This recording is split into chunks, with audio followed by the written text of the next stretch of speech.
Hello students, I am Manish Nigam from Academy of Commerce Raebareli. हमने last video अपना बनाया था जिसका टॉपिक था change in profit sharing ratio among the existing partners part 1। आज हम लोग इसका पार्ट 2 कर रहे हैं और बाकी बचे जो कुछ थोड़े बहुत टॉपिक्स हैं उन्हें आज हम देखने जा रहे हैं। सबसे पहले इसमें ये तो हमने लास्ट वीडियो में बता ही दिया था कि इस चैप्टर में कोई नया पार्टनर ना आ रहा है ना कोई पार्टनर फर्म से जा रहा है। जो पार्टनर्स थे वही हैं, बस उनके बीच में रेशियो चेंज हो रहा है। तो आज हम सबसे पहला जो टॉपिक उठाएंगे इसमें कि इसमें अकाउंटिंग ट्रीटमेंट ऑफ गुडविल क्या होती है। अकाउंटिंग ट्रीटमेंट ऑफ गुडविल का टॉपिक आप इसमें चैप्टर में पढ़ोगे, एडमिशन में भी देखोगे और रिटायरमेंट में भी पाओगे। वो वहाँ का अकाउंटिंग ट्रीटमेंट उन चैप्टर्स में हम लोग कवर कर लेंगे।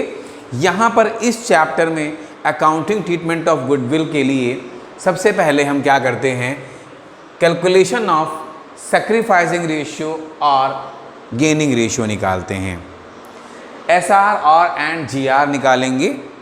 इसके लिए हम एक कोई फॉर्मूला लेके चल सकते हैं। मान लीजिए एसआर का लेके चलते हैं और एसआर का फॉर्मूला होता है old ratio minus new ratio. अब हमने समझाने के लिए एक एग्जाम्पल ले लिया है। मान लेते हैं ए बी सी तीन पार्टनर्स थे, ए बी एंड सी। उनका ओल्ड रेशियो था 3:2:1 और बाद में उन्होंने अपना रेशियो चेंज कर लिया, इक्वल कर लिया 1:1:1। अब अगर हमें सैक्रिफाइसिंग रेशियो निकालना है तो आप जरा देखिए कैसे निकालेंगे इसको। ए का जो एसआर आएगा, ए का old ratio 3/6 minus new ratio 1/3 × 2 ये ले लिया हमने और अब ये आ गया इसका 1/6। ये एसआर का फॉर्मूला लगाया है और आंसर पॉजिटिव ही है तो इसका मतलब मिस्टर ए ने सैक्रिफाइस किया है। अब बी की बात करते हैं। बी में पहले 2/6 था, अब 1/3 है, डिनोमिनेटर सेम किया और इस तरह ये आया 0। इसका मतलब ये हो गया बी ने ना सैक्रिफाइस किया है ना गेन किया है, राइट। और सी की बात करते हैं।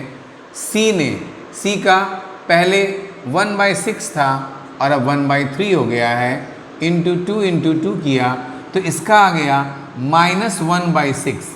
अगर किसी का सैक्रिफाइसिंग रेशियो निगेटिव आता है मीन्स उस पार्टनर ने गेन किया है, उस पार्टनर ने गेन किया है। अब अगर फर्म पहले इस रेशियो में चल रही थी और अब इस रेशियो में चलने की बात तय हुई है तो पक्की बात है, आप कह सकते हो कि ए ने अपना 1/6 शेयर सी के लिए सैक्रिफाइस किया है। A is the giver and C is a receiver here. Debit the receiver, credit the giver. Debit the receiver, credit the giver. A ने अपना शेयर दिया है इसलिए वो क्रेडिट हो जाएगा, क्रेडिट द गिवर। और ए ने रिसीव किया है, गेन किया है सी ने, इसलिए सी डेबिट हो जाएगा। अब डेबिट कितने से होगा? ये ए कहेगा हमने आपके लिए सैक्रिफाइस किया है, आप मुझे शेयर दीजिए। तो शेयर कैसे निकलेगा? जो फर्म की गुडविल की वैल्यू होगी, जैसे हमने एग्जाम्पल मान लिया लेट अस से 90,000 है तो कितना, अब पहले तो एंट्री पास कर लेते हैं। सी गेनर है इसलिए डेबिट द रिसीवर, तो C is capital account debit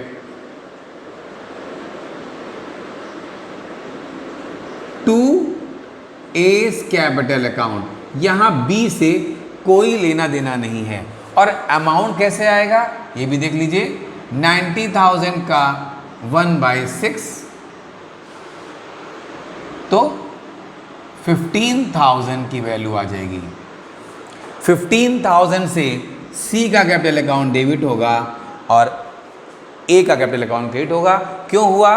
because ए ने अपना 1/6 शेयर सी के फेवर में दिया है। इस तरह ये हुआ यहाँ accounting treatment of goodwill. Goodwill का जब अकाउंटिंग ट्रीटमेंट इस चैप्टर में होगा तो ऐसे ही होगा, आपको एसआर या जीआर निकाल लेना होगा। एसआर ही आप केवल एक फार्मूला चला सकते हो यहाँ पर, बस ध्यान रखिएगा अगर एसआर का फार्मूला लगा रहे हो और किसी का निगेटिव आंसर आता है, इट मीन्स उसने गेन किया है। ठीक है, तो इस तरह ये हमारा calculation of SR and GR आ गया है। अब इसके बाद हमारा एक टॉपिक इसी में और अगर हम पढ़ लेते हैं, accounting treatment of reserves and accumulated profits.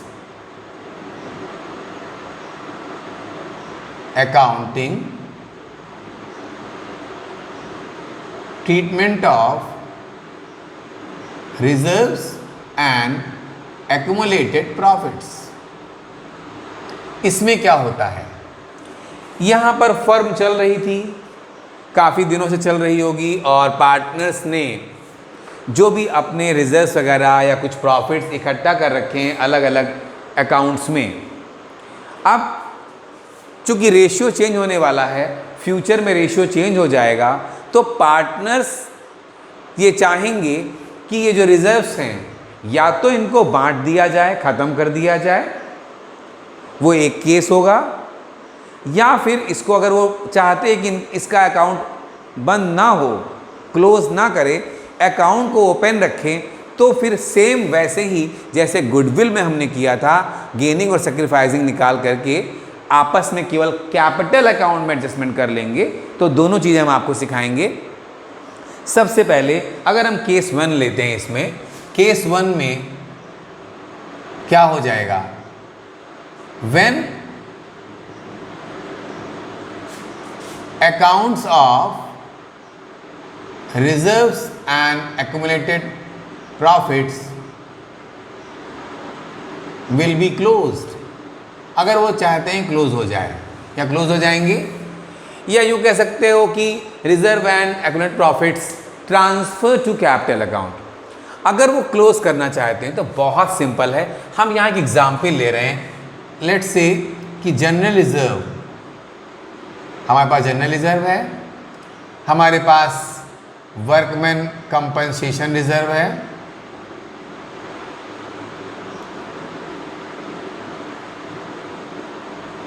हमारे पास इन्वेस्टमेंट फ्लक्चुएशन रिजर्व है, और मान लेते हैं प्रॉफिट एंड लॉस का क्रेडिट बैलेंस है। ये 3-4 चीज़ें हैं, इनकी फिगर हम कुछ भी एज्यूम कर सकते हैं। मान लीजिए 50,000, 50,000, 20,000, 30,000, 40,000, कुछ भी एज्यूम कर सकते हैं हम यहाँ। ये मान लीजिए हमने कर लिया। अब अगर ये इनको हमने मान लिया और हम पहले केस से सॉल्व कर रहे हैं इसको, केस 1 अगर है तो वेरी सिंपल, हम क्या करेंगे, इन चारों अकाउंटों को हम क्लोज कर देना चाहते हैं। पार्टनर ने डिसाइड किया है कि इन्हें हम अब बंद कर देते हैं, क्लोज कर देते हैं, और जब नई फर्म बन रही है, ये एक नया कॉन्स्टिट्यूशन हो रहा है, तो फिर हम इकट्ठा करेंगे और नए रेशियो में उसको बाद में बांटेंगे जब बांटना होगा। तो बहरहाल यहाँ अगर केस पहला केस कर रहे हैं कि पार्टनर्स ने डिसाइड किया है कि accounts of reserve and accumulated profits will be closed, तो क्या होगा, general reserve account debit 50,000, workman compensation reserve account debit, मैं शॉर्ट फॉर्म में लिख रहा हूं,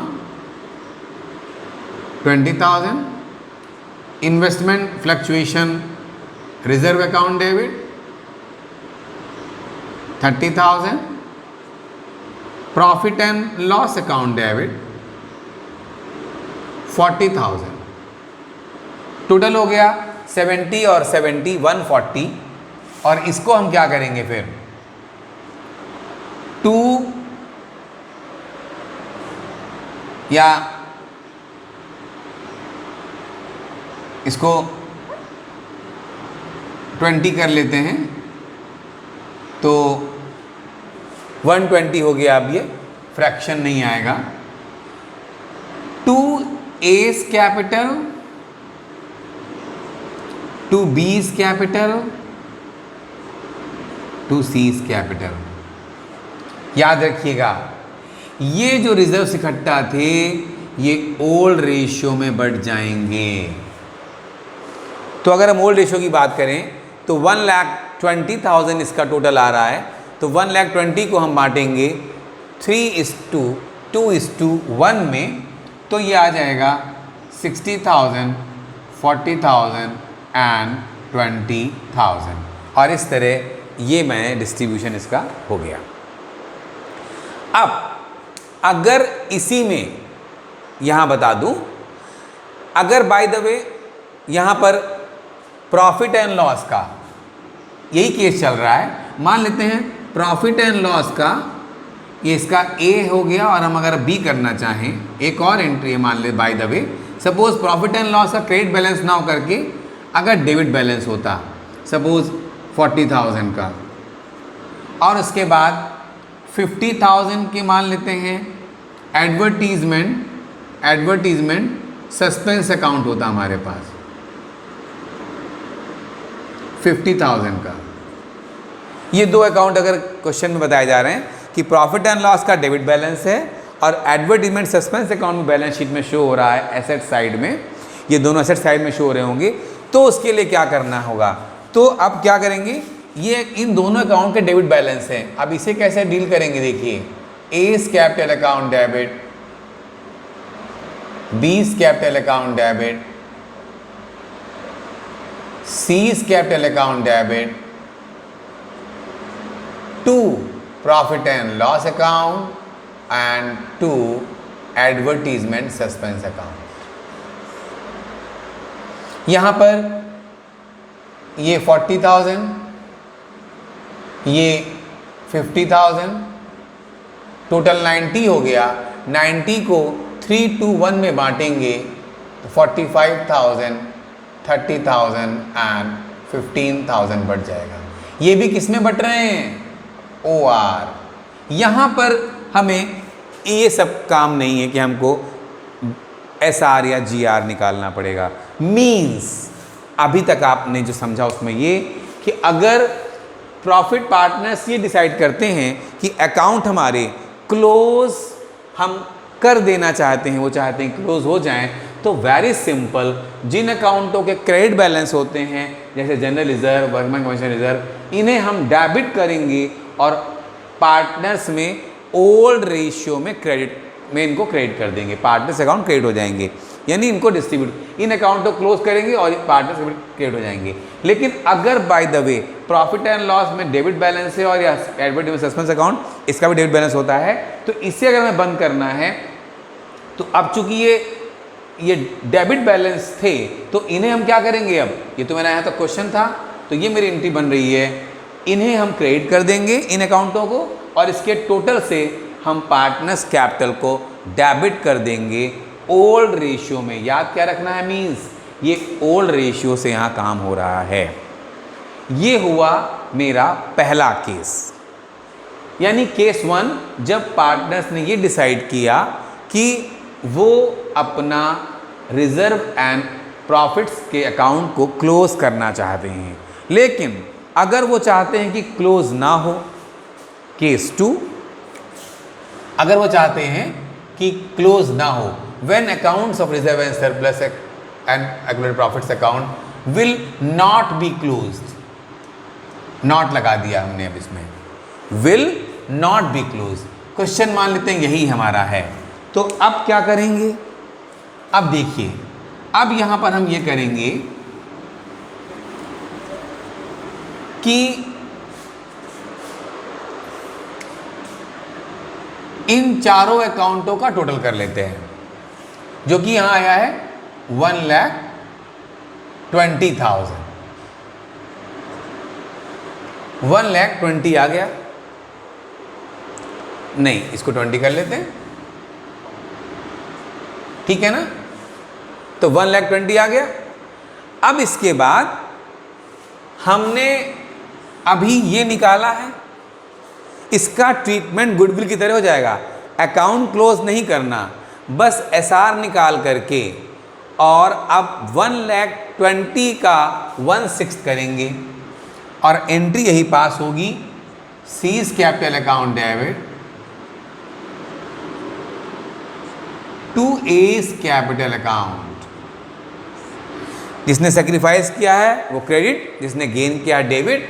यहां लेकिन अमाउंट क्या होगा, 1,20,000 का 1/6, तो कितना हो जाएगा 20,000।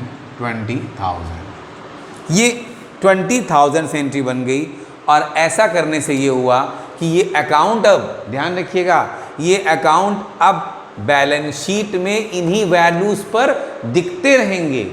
जो नई बैलेंस शीट बनेगी इसके बाद आफ्टर रिकॉन्स्टिट्यूशन, ये अकाउंट्स भी बैलेंस शीट में दिखते रहेंगे। और पहले वाले केस में वो बिल्कुल नहीं दिखेंगे, वो क्योंकि वो अकाउंट हमने क्लोज कर दिए थे, लेकिन इस केस में ये अकाउंट दिखते रहेंगे। अब इसमें यहाँ पर एक और कुछ चीज़ें इसमें आ जाती हैं।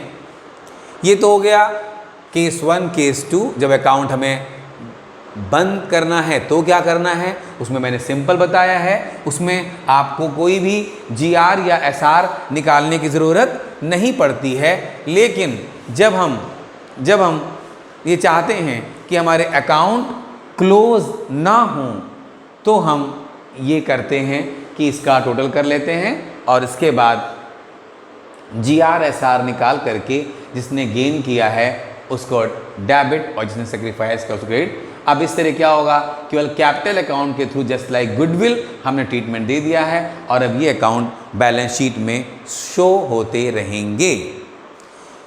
आपके इसी चैप्टर में एक और टॉपिक आ जाता है कि कई बार फर्म में मान लेते हैं, एक और टॉपिक उठाते हैं, देखिए कि वर्कमैन कंपनसेशन रिजर्व अगर मान लीजिए दिया हुआ है, इसके भी अब नई बुक्स में कुछ क्वेश्चंस हैं, थोड़ा समझ लेते हैं। वर्कमैन कंपनसेशन रिजर्व मान लेते हैं दिया हुआ है आपकी बैलेंस शीट में, सपोज 40,000 रुपीज़ है, या चलिए 80,000 कर लेते हैं। इसके बाद इसमें हम केस बनाते हैं। पहला case, no information,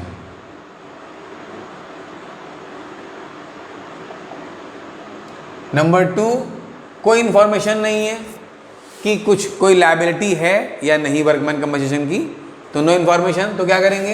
and number 2 workman compensation liability है 20,000 रुपीज़ की, और थर्ड केस वर्कमैन कंपनसेशन की लायबिलिटी है मान लेते हैं एग्जैक्टली 80 की, और फोर्थ केस बना लेते हैं वर्कमैन कंपनसेशन की लायबिलिटी है मान लेते हैं 1,10,000 की।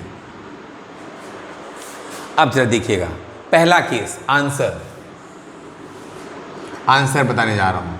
पहला केस होगा तो इसका आंसर होगा, अगर कोई इन्फॉर्मेशन नहीं होगी तो ये वर्कमैन कंपनसेशन रिजर्व, ये क्या अकाउंट है, फुल फॉर्म में लिख दूँ, वर्कमैन कंपनसेशन ये रिजर्व अकाउंट है।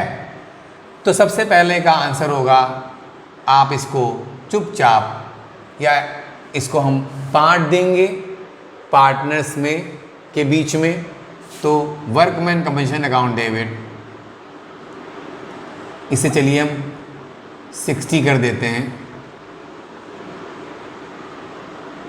क्योंकि फिर फ्रैक्शन जिससे ना आए आपको, और इसको 90 ऐसे कर दिया। तो पहली एंट्री जो बनेगी, अब फ्रैक्शंस नहीं आएंगे, आराम से डिवाइड टाइम बच जाएगा। तो पहली entry workman compensation reserve account debit, workman compensation reserve account debit to A's capital, to B's capital, to C's capital. अभी हमने करा भी था पीछे, 60,000 से ये हो जाएगा, रिजर्व पूरा बांट देंगे। पहला नो इन्फॉर्मेशन है, कुछ कहा ही नहीं गया, तो बांट देंगे, और इसको बांटेंगे तो कैसे बटेगा ये 30, 20, 10, ये हमने 3:2:1 के रेशो में बांट दिया। ओल्ड रेशियो में। केस 2 क्या होगा, अगर इंफॉर्मेशन है, दिया हुआ है कि वर्कमैन कंपनसेशन की लायबिलिटी क्रिएट हो गई है 20,000 से, तो क्या करेंगे देखिए, workman compensation reserve account debit 60,000 to, मान लेते हैं लायबिलिटी को हम मान लेते हैं 30 की है, फिर नहीं फ्रैक्शन आ जाएंगे, तो 30 की है तो to workman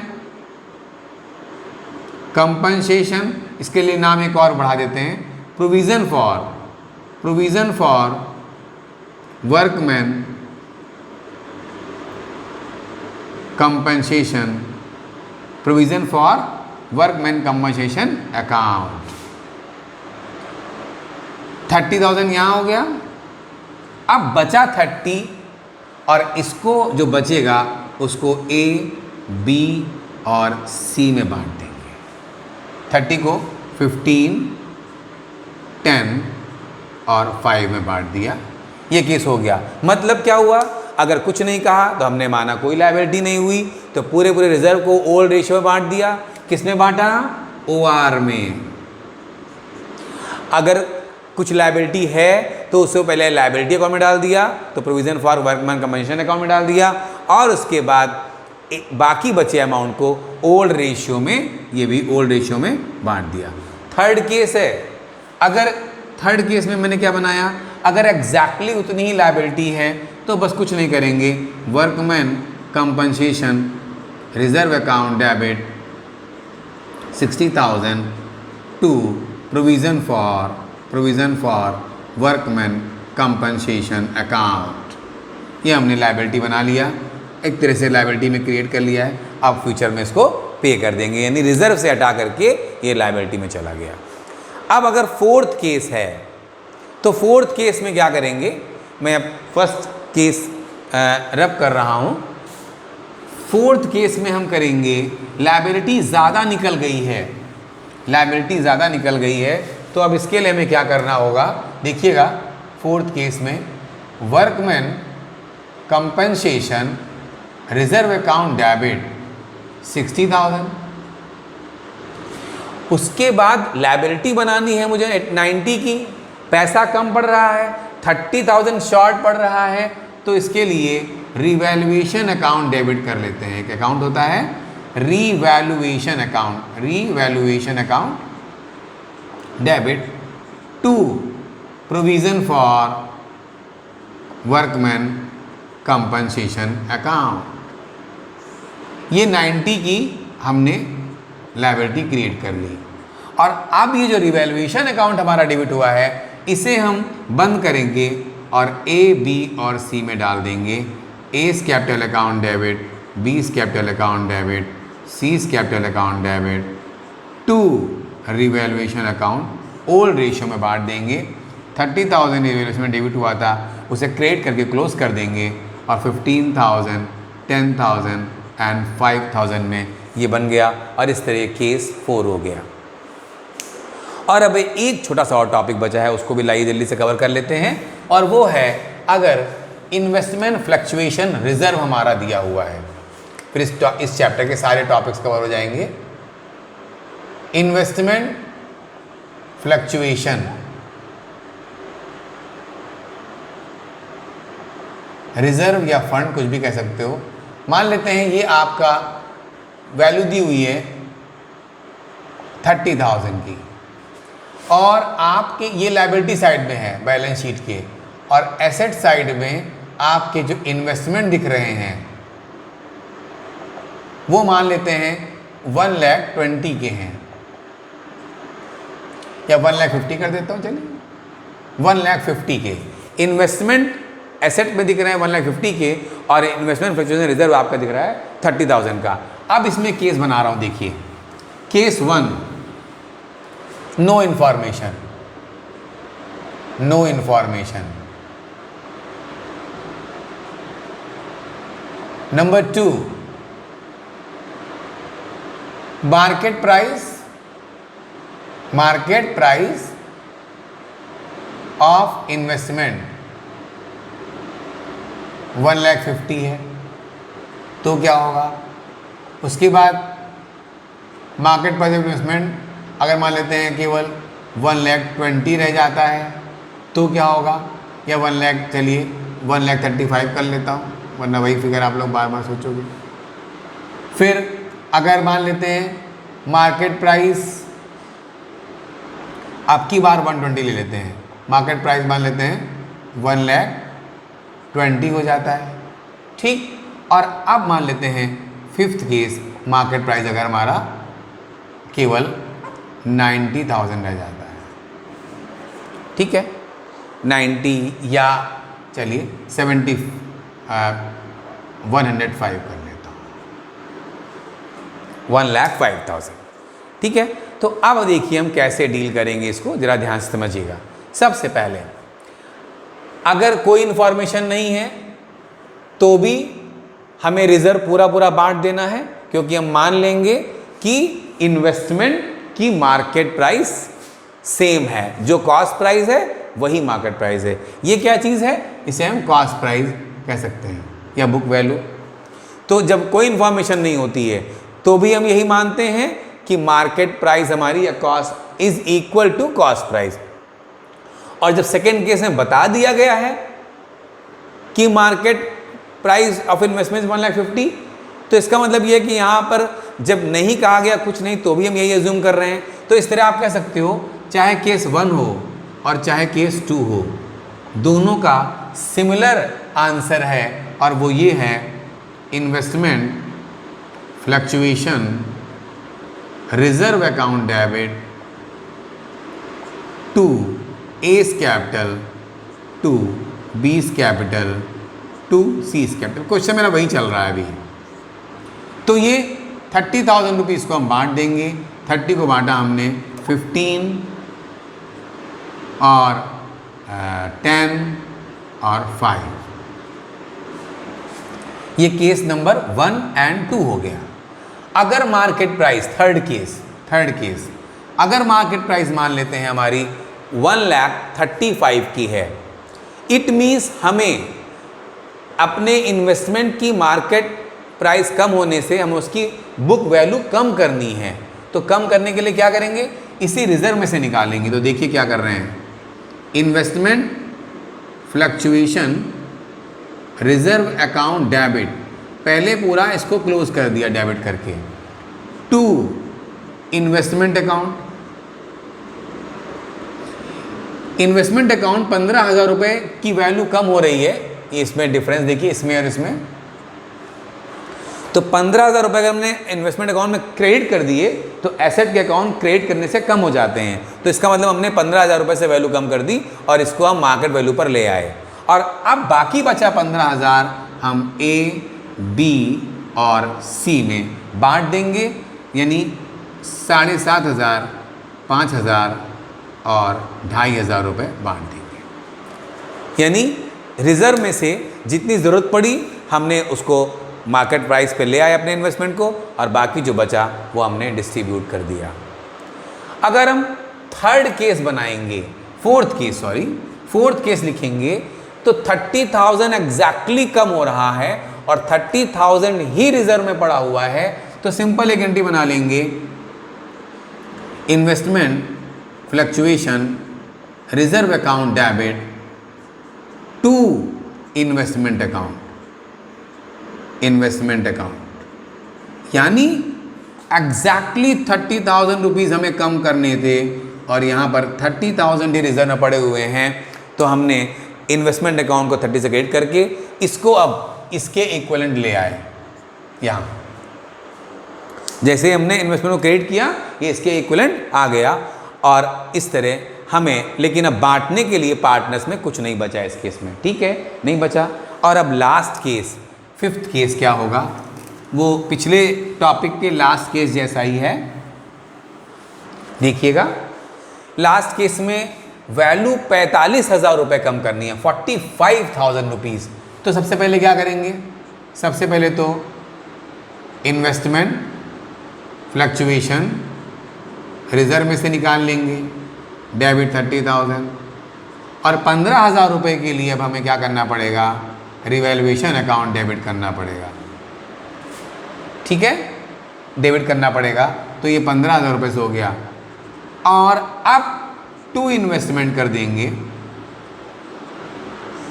to investment 45,000 rupees. और अब ऐसा करने से क्या हुआ, देखिए ये वैल्यू हमारे इन्वेस्टमेंट की इतने बराबर आ गई। अब एक और चीज़ उठा लेते हैं, मान लेते हैं इन्वेस्टमेंट की वैल्यू बढ़ करके सपोज हमारी हो गई, एक 6th केस और बनाते चलिए, मान लेते हैं इन्वेस्टमेंट की वैल्यू बढ़ करके हमारी 1,65,000 हो गई। ये तो ये हो गया। और इसमें एक एंट्री और बन जाएगी, फिर वही A debit B debit, A debit B debit C debit to revaluation account. और ये 15,000 रुपये अकाउंट क्लोज हो गया। और अगेन 7,500, 5,000 एंड 2,500। ये केस 4 हो गया, 5th हो गया, ये केस 5th हो गया, हमारा 5th था। और अब अगर हमें 6th करना है, ये केस 5th हो गया, हमने से एक और केस पे जूम करे ले रहे हैं हम, कि अगर 6th केस मान लेते हैं हमारा है, वैल्यू मान लेते हैं बढ़ गई, मार्केट में वैल्यू बढ़ गई इन्वेस्टमेंट की, तो क्या करना होगा। अब जरा केस 6 देख लेते हैं जल्दी से बस। तो 6th केस में क्या होगा, एंट्री कैसे पास होगी। अब हमें इन्वेस्टमेंट को घटाना नहीं बल्कि बढ़ाना है, तो बढ़ाने के लिए हम क्या करेंगे, investment account debit to revaluation करेंगे पहले। तो जैसे ही हमने 15,000 रुपये से इसको और डेबिट किया, ये 1.5 लाख की वैल्यू अब मेरी 165 बन गई, क्योंकि अब की बार हमने डेबिट किया है, वैल्यू इंक्रीज हो गई। और अब रिवैल्यूएशन अकाउंट और ये investment fluctuation reserve account, investment fluctuation reserve ये भी रखा हुआ है ना, दोनों को उठा करके ये कितना है 15,000, ये कितना है 30,000, दोनों हो गए 45,000। और इसको हम 2A 2B 2C में बांट देंगे। 45,000 का 22,500, 15,000 एंड 7,500। और इस तरह ये हमारा बढ़ गया और ये 6 केस हो गए। इससे ज़्यादा और कोई केस इसके टॉपिक में आपके नहीं बनेंगे। और इस तरह मैं कह सकता हूँ कि आपको मैंने इस पार्ट 2 में चैप्टर नंबर जो CBSE का 2nd चैप्टर है उसके करीब करीब सारे टॉपिक्स कवर करा दिए हैं। अब हम लोग अपने नेक्स्ट वीडियो में एडमिशन स्टार्ट करेंगे। Thanks to all of you.